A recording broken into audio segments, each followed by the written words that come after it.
भगवद गीता अध्याय 14 गुणत्रय विभाग योग श्लोक नंबर 1, 2 और 3। चलिए पढ़ते हैं।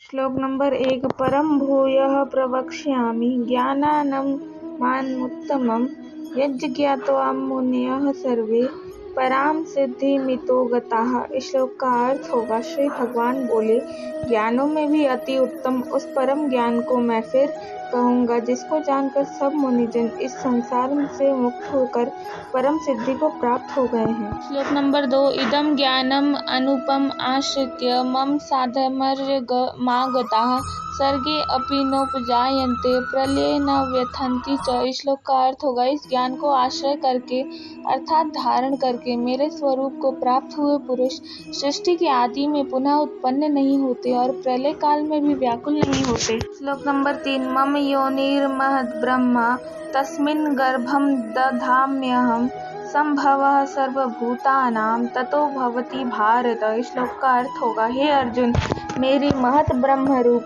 मूल प्रकृति संपूर्ण भूतों की योनि है, अर्थात गर्भाधान का स्थान है, और मैं उस योनि में चेतन समुदाय रूप गर्भ को स्थापन करता हूँ। उस जड़ चेतन के संयोग से सब भूतों की उत्पत्ति होती है।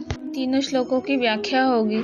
कृष्ण एक सर्वोच्च ज्ञान भौतिक प्रकृति के 3 गुणों अर्थात सत्व, रजस और तम गुणों का ज्ञान बताते हैं। इस ज्ञान को समझ लेने पर व्यक्ति को मुक्ति मिलती है और वह भौतिक क्षेत्र की सीमाओं से मुक्त होकर अपने वास्तविक स्वरूप को समझ पाता है।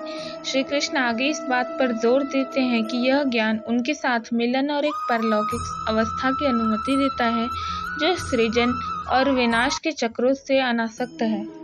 राधे राधे, जय श्री कृष्ण। मिलते हैं अगली वीडियो में। वीडियो अच्छी लगे तो चैनल को लाइक, शेयर एंड सब्सक्राइब जरूर करें।